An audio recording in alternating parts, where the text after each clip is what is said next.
Hello and welcome to Physical Therapy, a movie podcast. We're here every week talking movies largely inspired by the world of physical media. My name is Kurt. And I am Sam. Today, Sam, we're talking devil shit. We're going to be live reacting to two different movies relating to Satan, I think, at least. The second one relates to Satan. Yeah, and they came out right around the same time, right? Yes, the first is going to be 1997's The Devil's Advocate, starring Keanu Reeves, Charlize Theron, and Al Pacino. And you've seen this. I have seen it, yeah. Okay. I'm a big fan.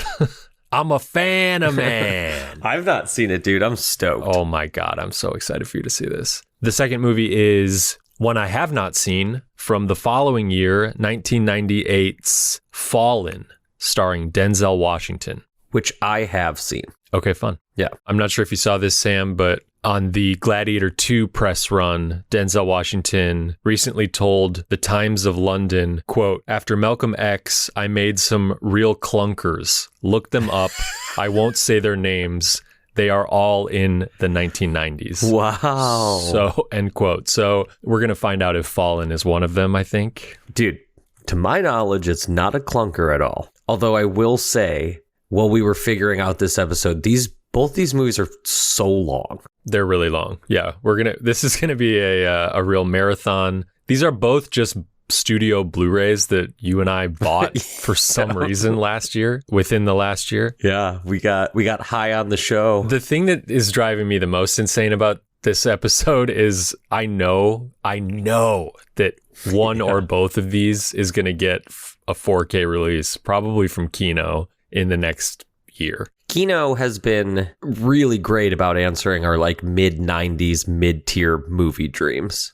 I don't know if you guys saw, but they did just announce a Dante's Peak 4K that I had wished for sometime in the first season. So you better believe we'll be buying that and doing an episode on it. Hell yeah. Maybe we'll do a double watch of Dante's Peak in daylight. That'd be good. Are they doing that one too? Yeah. Before we get into these movies, Sam, we are recording this just a few days out from Black Friday, which I think this episode will go out on Black Friday. Yeah. The sales have already begun. Yep. Have you picked up anything? Have you ordered anything? Are you planning on ordering anything? It depends on how some of the smaller labels do, if they're going to do any sales. I have my eye on a couple titles from Amazon. I have a long list of stuff that I want from Scream or Kino, so I'm going to see if either of them do anything. I don't think our beloved Diabolic or Orbit really do much of a Black Friday sale, but I'm definitely going to pop on there and double check. I'm really excited to see the Vinegar Syndrome titles that get announced. And Severin, they announced their 10 titles, one per day, kind of leading up to the week of Thanksgiving. So they have their 10 titles out, and there's at least 4 of those that I'm interested in. What about you? You told me that you already scooped Furiosa, and by the time that I hopped on to buy it myself, it was no longer on sale. Oh, really? Yeah. Interesting. I don't really understand how Amazon works. I wonder if that was like a stock thing. I bet it will come back. You said you got it for $11 or something? I think $12.99. Yeah, by the time I got on Amazon, it was $21.99 again. Okay. Yeah, I wonder if it was not from Amazon itself. Sure. But yeah, there's tons of studio, mainstream studio releases already on sale. I don't know if I really have my eye on anything else specifically. There's a couple. I have my eye on V for Vendetta, the 4K. I really want to revisit that. I loved that movie when it came out, when I was about to graduate high school, but I haven't seen it in years. I've got my eye on Wayne's World because that's on sale, and I never upgraded the DVD. Cool. My problem is I already bought all these. So I look at Blu-ray.com's big spread of sales, and all I am seeing is regret for not having any patience and waiting for a day like today. If people are interested, the Blu-ray.com's sale tracker is an incredible tool. It's so good. It's a dangerous, dangerous place to go. Yeah. 30 times a day like I do. I sold a pile of movies and records earlier this month in anticipation for Black Friday. Nice. So I have some funds set aside already to use up and have a good time during during the sale. I will also be at work on Friday, so it's going to be like serving a beer and then buying a Blu-ray, serving a beer, buying a Blu-ray. Blade is on sale, Sam, $14.99. Oh, fuck, really? Yeah, 4K. Dude, I gotta buy Blade on 4K. I gotta buy Blade on 4K. What's up with The Green Mile? It's currently on sale for $10.99. So weird that you asked me this. I happen to have watched like an hour of it at work the other day. And when I say I watched a movie at work, we have basic cable and the TV sound is never on. So in between serving people, I looked up at the TV and watched about an hour of The Green Mile. They're like, sir, why are you crying? Yeah, truly. I just want an IPA. I don't have much of an issue with The Green Mile. I mean, it might suck. The cast is great. I just watched this King on Film documentary from one of the Vinegar Syndrome partner labels. King on Screen, excuse me. You know, I have a lot of love for Stephen King and for a lot of those adaptations. And The Green Mile, I think, is a totally like middle of the road fine movie. Yeah, I haven't seen it since I was a kid. And I just remember like watching it alone and bawling when I was 12. Yeah. But I'd like to see it again. I mean, I think out of his three, it's probably my least favorite. Darabont's adaptations. Yeah, because you have The Mist, Shawshank Redemption, and The Green Mile. Yeah. I mean, he's an incredibly talented filmmaker. Like, it doesn't suffer from anything like that, but I don't think it's the best out of those three. I've also got my eye on Pan's Labyrinth. That's like $10.99 or $11.99 right now on 4K. You know Criterion's going to upgrade that, though. Yeah,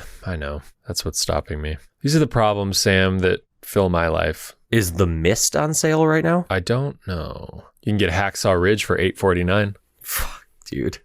Fuck Hacksaw Ridge. Tenet $14.99, baby. Ooh! Buy it again. Dude, am I buying Tenet again? I've bought and sold Tenet at this point. Oh my God. Sam, you sold Tenet. Oh yeah, without a doubt, dude. Do you have the Batman movies on 4K, like the Burton ones and the Schumacher ones? I don't. We've talked about doing probably a live reaction to both Batman Forever and Batman and Robin. Yeah, we should do that. The box set of all four is $40 right now. Okay, so it's both Schumachers, both Burtons. Yeah, That's not bad. $10 each. Especially because it's like, for a box set, it's one of the things we don't know what George Miller's going to do. So the idea of buying the 5 Mad Max box set right now is a little daunting because you don't know if there's going to be another one that comes out. The nice thing about those Batman movies is they're not making any more of them. Yeah, So that box set is like a closed circuit. for sure. Well, Sam, shall we go to hell? I want to do that, but I want to bring up a movie to you that I recently watched on 4K from the shame pile. Young Guns. Oh, shit. Yeah. Okay. I've never seen Young Guns. Okay. So I hadn't seen Young Guns either.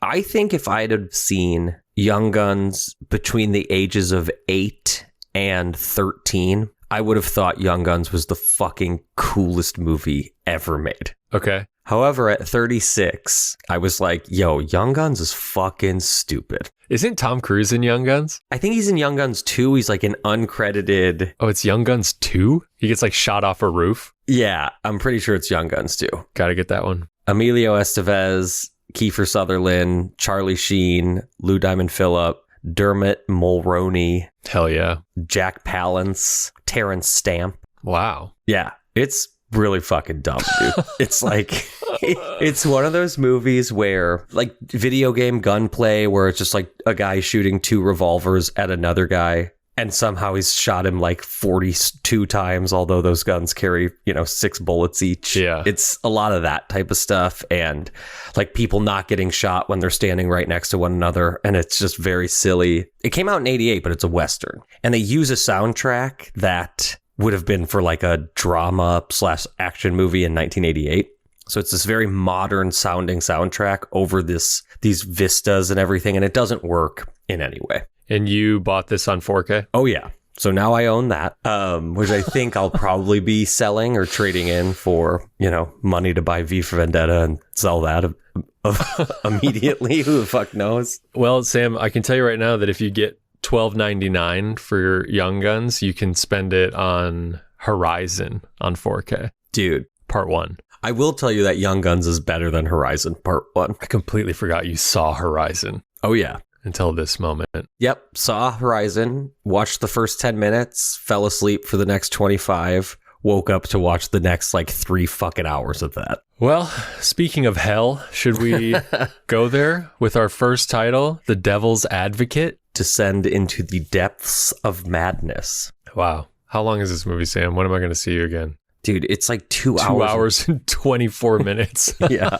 Oh, I actually wanted to ask you, on your Blu-ray, does it say like Devil's Advocate, unrated director's cut? You know, you say advocate, you put the V before the D. Advocate. Advocate. Advocate. There you go. There we go. We got it. What's your question? So my Blu-ray says The Devil's Advocate. Fuck. The Dark Knight.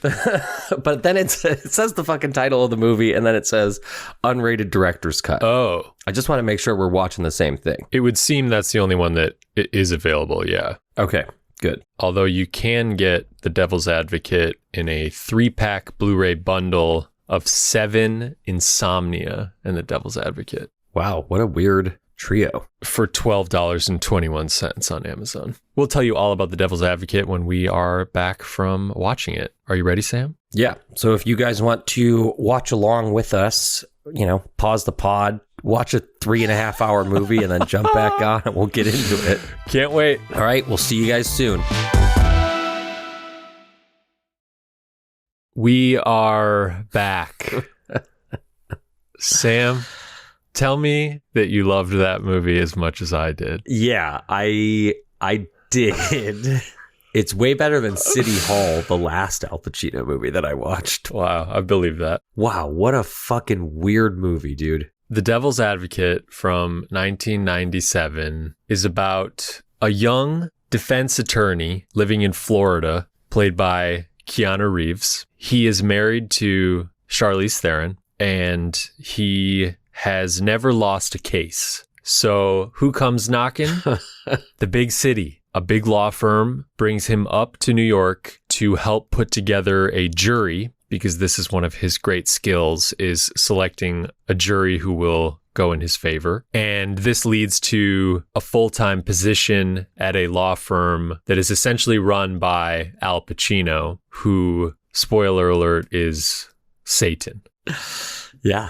And little by little, Keanu is swept away by this big time law firm and all of the money and sexual temptation that comes with it. And, little by little loses himself, his soul, and all the things he once stood for. Yeah, we find out throughout the movie that he started as a prosecutor, became a defense attorney. So it's like, it's steps of selling his soul slowly but surely to put him into this position where he is ready to be taken under the devil's wing. How much did you think about End of Days while watching this movie? I didn't.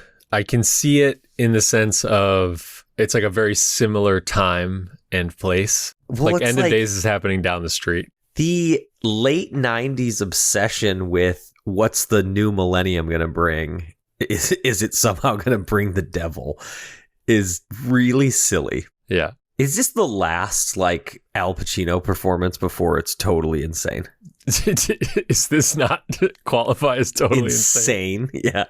It's fucking insane, but it's like he's pretty grounded until the last scene. The last scene of this movie, we won't fully spoil this movie if people haven't seen it, but the last kind of big scene is it like a 10-minute monologue from him, basically? Just like, I mean, he monologues so much in this movie, man. But like the final kind of like set piece even of the movie is all sort of centered around like a big speech he's giving. Yeah. To a point where another character says, "Enough, you talk too much." It is amazing. I love him so much in this. It's a really wild movie. What's funny is that I just talked about that Stephen King documentary. This director, Taylor Hackford, yeah, is in the Stephen King documentary because he made Dolores Claiborne. Yeah, right before this. Yeah. I didn't even put together that he was the director who I had just been watching talk about his other projects. Good performances from everybody. The Keanu accent's a little rough, I think, at times. It wasn't as bad as I remembered it being. I remembered that being almost like a deal breaker for this movie, but it didn't really bother me that much this time. There's a couple parts where you're like, okay. There was like one... Every time he says lawyer. Yeah. There's a couple moments where I was like, I am an FBI agent. There's some like scary shit in this movie. There's some like nightmarish sequences where like people become briefly demonic looking. The first one got me. Yeah, it's a mixture, I would say, of visual and practical effects. I know Rick Baker was involved. Was he really? In designing the demon kind of look, yeah. But even though there's kind of a digital vibe to it, it's pretty frightening. People will get glances of people who work at the law firm. You know, Charlize Theron especially is having visions of kind of who these people really are that have like sold their souls to Satan, and they're very grotesque looking. It's creepy. It is funny because I think there are similar scenes to that of The Haunting in this movie. Yeah. And this movie's actually like way scarier and better than The Haunting. Way better. Was this like a big hit when it came out? Let me look. Okay. I will say that, like, in my opinion, it does drag a little bit. It could have been edited. Oh, yeah. It's 2.5 hours. I mean, it's 2.5 hours long. And you kind of know where it's going the whole time? Right. 153 million it made. Okay. Against a $57 million budget. So, oh, yeah. Decent. Decently big hit. Yeah. I don't think it's talked about really much ever. I hear people kind of say the big quotes, you know, the I am a fan of man, the look but don't touch. It's co-written by Tony Gilroy. Yep. Director of Michael Clayton and Star Wars Rogue One and the Andor spin-off series. Yeah. There's a lot of name actors that pop up in this. Delroy Lindo pops up. Craig T. Nelson is great. Yeah. Connie Nielsen from Gladiator. Yep. I mean, what did you think? I liked my time with it. I had a good time with it. I'm going to keep it, but it was pretty much exactly what I expected. There are two scenes that I don't really want to spoil for everybody if people haven't seen this movie that really caught me off guard. But for the most part, everything else was exactly how I thought it was going to be. Which scenes? The church? Ooh, that one kind of, yeah. That one I didn't expect. And the mental health hospital. Oh, yeah. Yeah. And the end, really, in the boardroom. And it's, you know, it has a little bit of like silly reveals where it's like, and guess what? Yeah. Yeah, we saw that coming from a mile away. I'll be honest, I totally forgot about that and didn't see it coming from a mile away, the big twist. I was like, oh, shit. A horrible memory can be a real blessing when it comes to rewatching Blu-rays. Oh, without a doubt. Especially rewatching these 90s movies that we maybe saw like a little too young or like couldn't fully wrap our minds around. I'm pretty sure I watched this movie like 2 years ago. The amount of times that, so Keanu Reeves' character's name is Kevin Lomax. The amount of times that the name Kevin is said in this movie is crazy. Yeah. He's defending a guy at the beginning named Lloyd Geddes. Do you think that's a Chinatown wink? Oh. It's not quite Geddes, but Definitely, without a doubt. Mr. Geddes. Where's Pacino at in his career? What does he do right before this and what does he do right after it? Is before it like Donnie Brasco? Yeah. Okay, so this is it. Heat's 95. We love Heat. 96 is City Hall. We do not love City Hall. 97 is Donnie Brasco, which is that good? I don't know. I don't remember. So same year, we get The Devil's Advocate. And then in 99, he goes back to Michael Mann with The Insider. Yeah. Which is a good performance. Oh, big time. Any Given Sunday, Unhinged and great. And then Insomnia is pretty much right after that. His 90s aren't as bad as everybody says that they are. No, I like him in the 90s. I think it's like the 2000s where it gets like shitty for a while. What, like 88 minutes? Simone. The fuck is Simone? He creates like an AI hologram of a woman. I don't know. Let's read it. Simone, a producer's film is endangered when his star walks off, so he decides to digitally create an actress to substitute for the star, becoming an overnight sensation that everyone thinks is a real person. Wow, how timely. I believe it's the director of Gattaca. Oh, okay. I mean, so I think you can really sum up Al Pacino's career with he peaks with Devil's Advocate in 97. disappears until he comes back in Adam Sandler's Jack and Jill. That was the best version of himself we've ever seen. Charlize is really doing a lot of heavy lifting in this movie. Oh my God, yeah. Every fucking scene, she has to just like be losing her mind, weeping, screaming, hallucinating. God bless her. She takes a rough spin in this movie. While I was watching this movie, I didn't look it up. It's a thing that I have to do right after we get off the mics. But I was like, man, is the Atomic Blonde 4K on sale for Black Friday right now or what? That'd be good. Yeah. I feel like her character is sort of, winking at Rosemary a little bit. You're kind of in the Cassavetes perspective in this movie. And he's not like he's not doing what Cassavetes does to her in Rosemary's Baby by any means. Keanu remains sort of a good guy throughout it, but he could be doing more, but he's not actively like selling her out. Exactly. Her apartment, her hair changes, like gets short. I got such Rosemary's vibes. Like the minute it started, the minute they get to New York, they shoot the apartment very similarly to the way that Polanski shoots the apartment in Rosemary's Baby. They get that like tour of it when it's empty. It's this like fish out of water sensation where you're looking at these beautiful, massive old apartments. You know something's wrong. You're not totally sure what exactly is wrong yet, but you're like, oh, these two characters, you shouldn't be moving in here. Right. This is not like a good idea for you. I liked it, and every time that I started to have a really good time with it, it like went into a scene where I was like, why is this scene in the movie? I mean, it's like, this is the thing. It's like the movie's too fucking long. Like there was definitely a part in it where I was just like, let's fucking get on with it. Like, man, I was having a great time.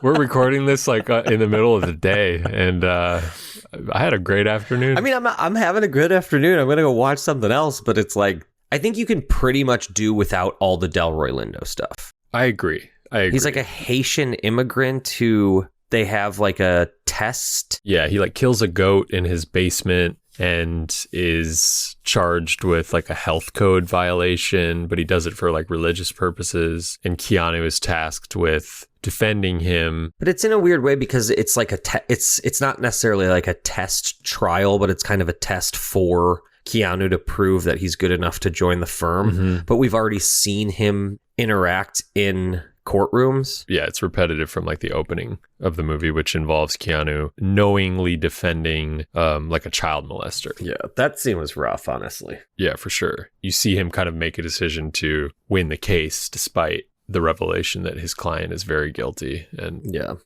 this is what initially like attracts the devil to him. But yeah, I totally agree. You could definitely combine that. I would be very curious, like we mentioned, this was the director's cut. Yeah, but is there I wonder how different it is. I don't think the other cut is available on this disc, is it? It isn't, but even the like IMDb has the movie listed at 2 hours and 24 minutes. Yeah. So I don't know if there's... But this was unrated. The unrated director's cut. Do you just think it's like there's like a fair amount of nudity in it? Maybe the runtime was originally the same. Yeah, and they just like added, or it's like different takes. Yeah.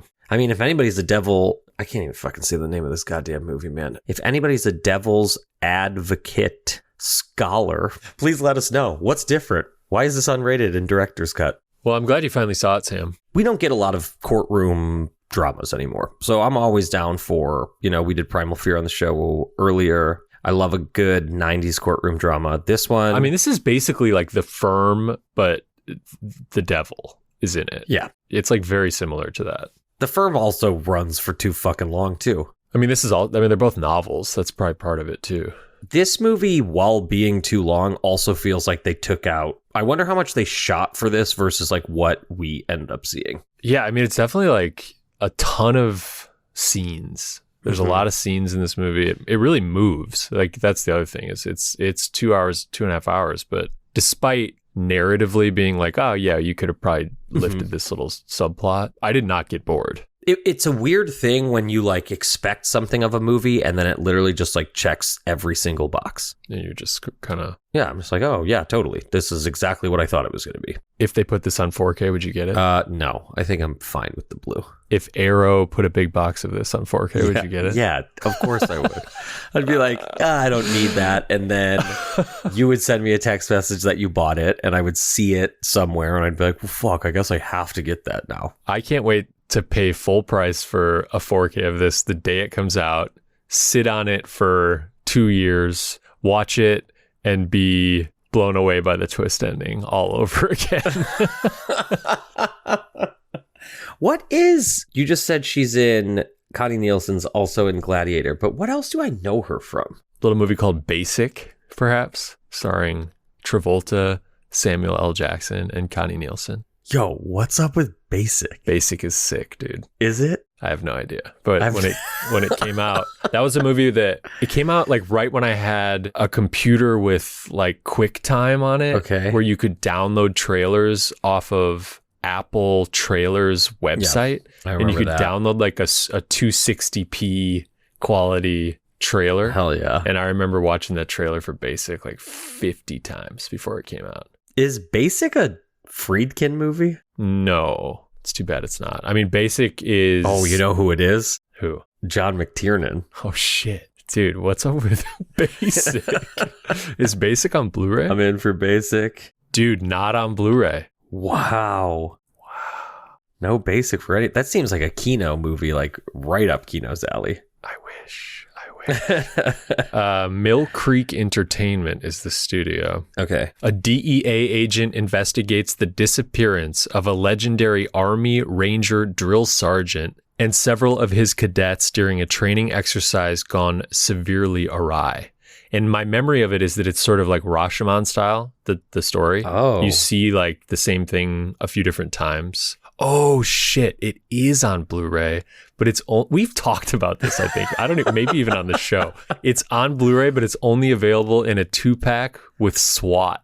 Oh my God. $8.39 on Amazon. It's like, I love those 2-packs where it's just like, it's the Samuel L. Jackson 2-pack. We're going to choose 2 of his movies that nobody cares about. Ooh, I think it's out of print, the 2-pack. Shit. Fuck, dude. Better drop that $8 now. It's not available. There's a used one. There's a like new copy for $23.36. I got to go to Amoeba like right now and check this shit I was out. just going to say, the next time you're at Amoeba, check for Basic. And next time I go to Music Millennium, I'll see if they got Basic. Well, Sam, we're not done here. No. We got to go forward 1 year to 1998. And from what I remember, this one's a little bit more of like it's a little bit more of a thriller than Devil's Advocate is. I'm excited, man. This is like a movie where I remember seeing the VHS, case at local video stores and just not being allowed to rent it and being really curious about it. Oh, shit. Do you know what else this guy directed? Who directed Fallen? Yeah. No. Primal Fear. Oh, shit. Okay. It's his follow-up to Primal Fear. No way. Yep. 2 years later. I'm surprised you've not seen some of this just because it ran on basic cable like USA Network for years, man. I don't know. I mean, maybe you have. Who knows? I'm scared of that devil shit, dude. When I was a kid, I was scared of the devil shit. It's Denzel and John Goodman. And actually, Devil's Advocate ends with a Rolling Stones song, and the Rolling Stones play a big part in Old Fallen. Ooh. Hell yeah. Well, Sam, I'll see you in... Yeah, what, like another 3.5 hours? 2 hours and 4 minutes. Great. Can't wait. All right, join us on this ride with 1998's No one is still here. Fallen. All right, buddy. See you soon. All right. Okay, Sam. Oh, man. We just watched 1998's Fallen. You better believe it, dog. Starring Denzel Washington, John Goodman, Donald Sutherland, Elias Koteas. and James Gandolfini. Who's the woman in this who's also in Army of Darkness and Matilda? I believe her name is Embeth Davidtz. Yep. Yeah. Sam, you had seen this? Yeah, but I mean, not since probably the year it came out, or 1999. Okay. So Fallen is about a detective in Philadelphia, played by Denzel Washington, who has put away a serial killer, played by Elias Koteas, who in the first scene of this movie is executed in a gas chamber. We don't ever really know the crimes that he has committed, but we get the idea that he's a very prolific serial killer. Yeah. Just before this execution, Denzel goes to see Elias Koteas' character in his cell, and Elias Koteas starts speaking in kind of ancient languages, and he touches Denzel, and it seems as though he's sort of putting some type of spell on him, maybe before he's going to be killed. And Elias Koteas is very kind of excited and giddy about the whole thing. So you get the sense that he has no fear about what's going to happen to him and believes that he is sort of has the upper hand somehow. And he's killed in the gas chamber. Like kind of a really upsetting scene, honestly. Oh yeah, definitely.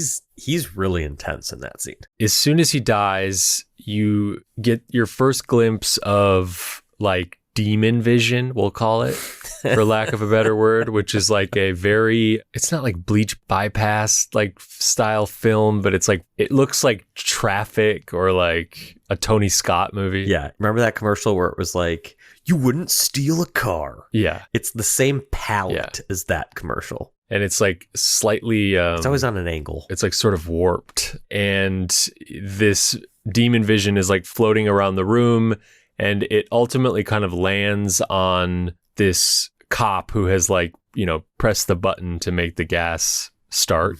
So the guy who like literally killed him. And then a few scenes later, you're sort of following this cop who pushed the button, and he's going to like get a hot dog or something in like a very busy area of Philly. He's getting a cheesesteak, dude. Cheesesteak, there you go. He like bumps into someone, just like physically bumps his shoulder into a stranger on the street. Yeah. And then the camera like becomes more interested in that person he bumped into, and there's like a little sound effect like that, like something has clearly happened. And then that person bumps into somebody, and we start following the new person, and you realize that like there's something is being like passed from person to person. And basically it's like demon tag. Yeah. The demon is passing itself through people by touch. Well, we should also say too that before Elias Koteas dies, he sings a Rolling Stones song. The time is on my side. Yep. Yes, it is. He sings that song. So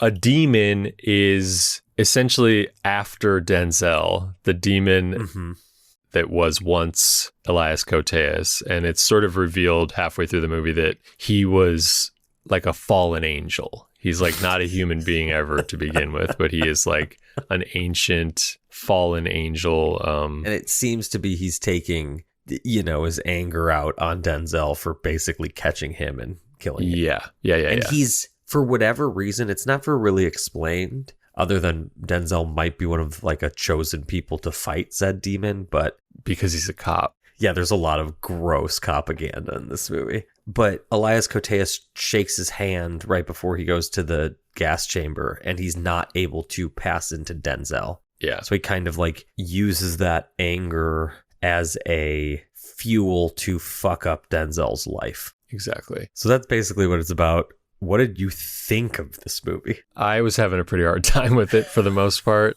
There's really, really bad VO, like throughout it, like narration. Oh, it's terrible. I was thinking about that, and it's funny because it's just sparse enough that I kept forgetting it happened. Yeah. And then the minute it started again, I was like, oh, this is terrible. I will say, we don't need to spoil Fallen, but I did like the ending, and the ending kind of reframes some of the things I was having problems with throughout. Yeah. So is it his acting while he's saying the lines? Yeah. It's terrible. It's like Denzel Washington doing voiceover, and I was kind of like, what the fuck? Like Denzel Washington's so like the best actor ever. Like what's going on here? Why does this feel so flat? In the movie, I mean, the movie's very silly and it's very dialed up, but Denzel's actually very good. He's great. In the movie. Yeah, he's excellent. But it has kind of like, it has a lot of shades of like detective Chinatown-y style. I was going to say, it's trying so hard to be like a gumshoe noir. Yeah. The music,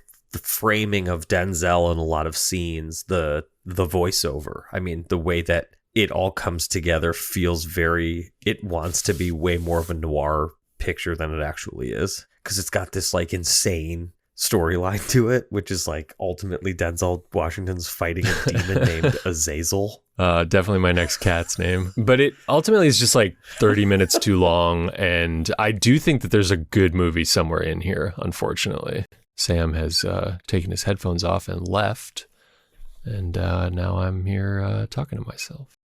Sorry. I needed to close the door. So do you think that this is the impression that I got with the voiceover. I got the impression that they added the voiceover later, like after a test screening. I got that impression until the ending.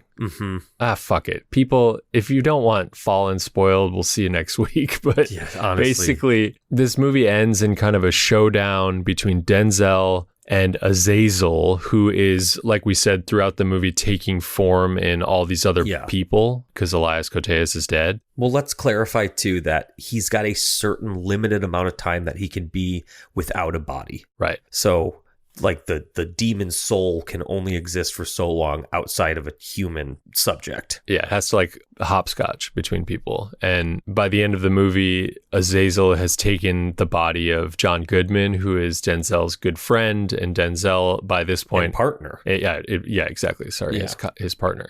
And Denzel at this point has, like, been framed for all these murders, and he's, like, a wanted man that Azazel... Azazel's, like, winning, basically. So Denzel takes himself, he hides basically out in a remote location, like in the woods, a cabin in the woods, with the intention to kill Azazel and then kill himself.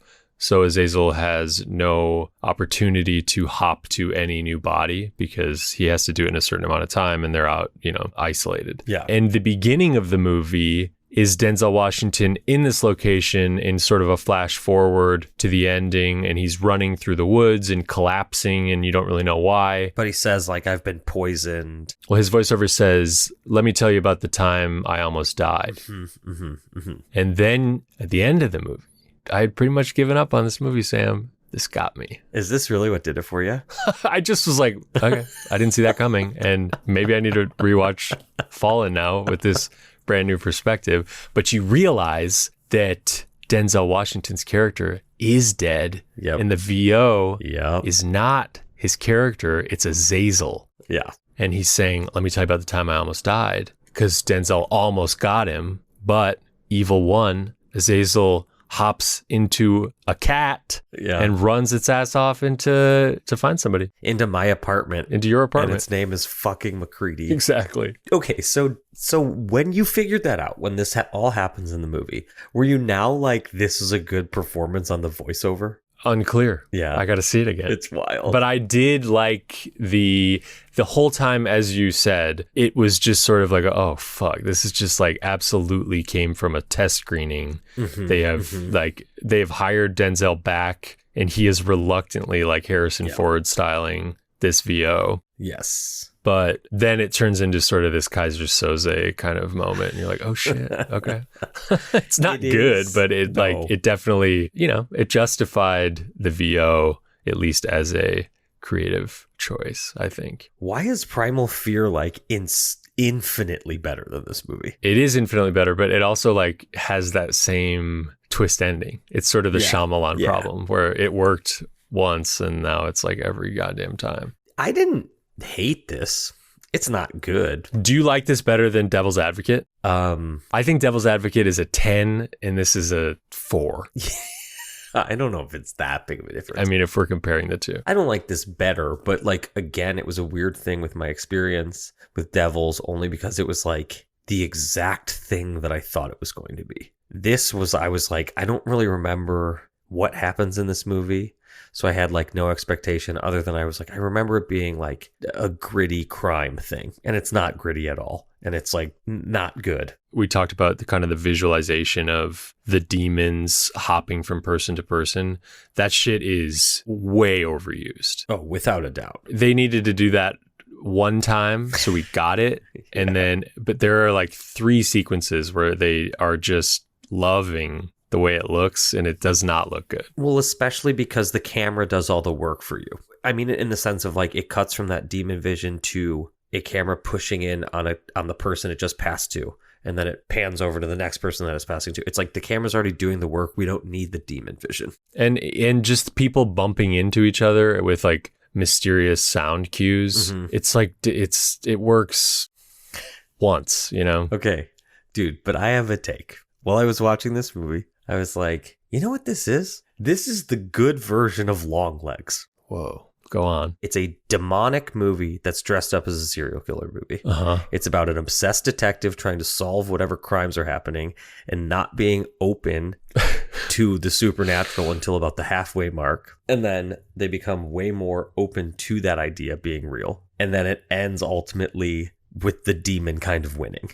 And that's a spoiler for Longlegs, which sucks, so whatever. Longlegs doesn't suck, but Dude, I think this movie's... It doesn't stick the landing. You like this movie better than Longlegs? Without a doubt. Damn, is Fallen tight? Fallen's way more watchable than Longlegs is. Longlegs has a incredible 25 minutes opening. Yeah. And the rest of that movie's dumb as fuck. It just falls apart. There's too many ingredients in Longlegs, in my opinion. And like, this movie's silly and dumb. Like, I'm not surprised that on the, as you said earlier, on the Gladiator 2, like, junket, that Denzel called this a clunker. I'm afraid this might be one of them that he's referring to.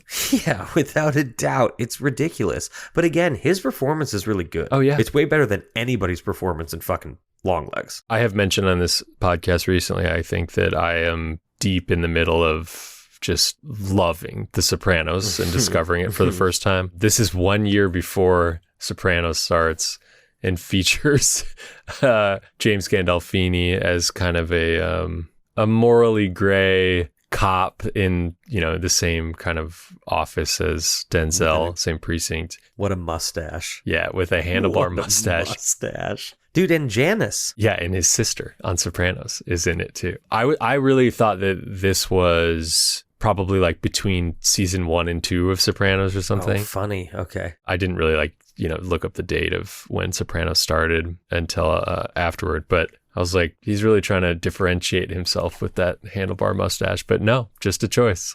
Just he's so a character skinny choice. In this comparatively. But he looks, it's like right at the same, they must have, he must have gone right on to season 1, but. So what did you think this movie was about? Just based on the title, I thought it had something to do with angels. Okay. Which it does, ultimately. Yeah, oh yeah. But it was less devil-y than I thought it would be. Yeah, I guess it's more of a demon than the actual devil himself. Yeah. But it was fun. It's like, it's not bad. Did it make any money? No, it bombed. Did it really? Yeah, for sure. $46 million budget with 25. Whoa. Box office. And in that day and age, like when everyone was going to the movies. I am honestly intrigued with how many like weird demon thriller action movies came out towards the late 90s. Yeah, what was going on? Y2K? I think that's what it was. That's really the big thing of End of Days. And they mention it in Devils. It's not really talked about in this, but Yeah, this one was fine. I really enjoyed revisiting Devil's Advocate. I really think that I liked that. Mm-hmm. I've always liked that, but I liked it more than I've ever liked it this time through. But this was fun to finally see. This is a weird one. Yeah. Are you going to keep it? Well, now that I know that the voiceover is from Azazel and not Denzel, I got to see it again. You got to rewatch it? Yeah. It might be... I'll probably watch it one more time and then get rid of it. Let's be honest. I'm never going to rewatch this, but I am going to keep it because A, I like the poster, and B, I just love Denzel, and I think that someday I will be glad that I have the option not to watch this. Is this the same studio as Devils? Yes. It's like the same shit. That's wild. And it's, we talked about it just a little bit ago, but it's probably because Devil's Advocate was almost grind. I tried a modest / like decent success. Yeah. Oh yeah, for sure. This is definitely built on the back of that one, I think. That's so funny. And this is so weird. It's like truly weird. What does he do after this? Who? The director or Denzel, honestly. What's his next clunker after this? Well, he does Frequency, which is... Yo, is Frequency dope? My dad was a big fan of Frequency. Dude, I saw Frequency in the theaters with Mom. Then he does Heart's War. The fuck is Heart? Oh, with Tom Cruise or Tom Hanks? No, Bruce Willis and Colin Farrell. What am I thinking? Oh, Charlie Wilson's War. That's Mike Nichols. And then my real question for you, Grind, is what's up with Fracture from 2007? Dog, without a doubt, Fracture is fucking awesome. What? Really? Fracture is awesome. With Anthony Hopkins and Ryan Gosling?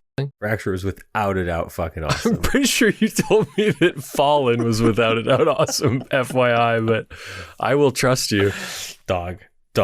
You fucking name a date, and I'm doing Fracture on this show. Damn, what's up with Fracture? So Denzel, that's a good question. Let's look at his. So he does He Got Game right after this, which is great. Is it? I've never seen that. That's Spike Lee, right? Yeah, it's good. It's really good. Then The Siege, which is not good. That's Denzel, Annette Bening? And Bruce Willis. Okay. The Siege was a movie I was so excited to, I remembered The Siege in my 20s and I was like, oh my God, I never saw The Siege. It was one of those like R-rated VHSs I could never see. Yeah. And boy, oh boy, it's bad. But then he does The Bone Collector. Oh, which Kino just announced. Just announced. A 4K's coming out. Isn't he like bedbound that entire movie? Oh my God, really? A quadriplegic ex-homicide detective and his partner try to track down a serial killer who is terrorizing New York City. Yo, you name the date. Doing live reactions to Fracture and The Bone Collector. When does he get it back? Remember the Titans? That was a huge success for him. Yeah, he does The Hurricane after Bone Collector. I think he was nominated for The Hurricane. And then okay. And then Remember the Titans and then Training Day. Wow, yeah. I mean, Remember the Titans was a huge success for like everybody. Yeah. It fucking rules. Okay, so Fallen at the end of the day. Thumbs up, thumbs down. Would you recommend it? Would you not? Thumbs down. Straight up. I don't have enough thumbs up to give for Devil's Advocate, but thumbs down, unfortunately, for Fallen. Sure. I don't necessarily disagree. If somebody came up to me and was like, should I watch Fallen? I'd be like, I think you can do worse. I would say, have you seen The Devil's Advocate? All right, Sam, before we go, it's time to put wishes out into the physical media universe for titles on formats that they do not yet exist on. Let's do it. I can't wait, dude. Cannot wait. I wish I wish for a Kino Lorber 4K of Fracture. I wish for a 4K Blu-ray or an in-print Blu-ray of Bedazzled.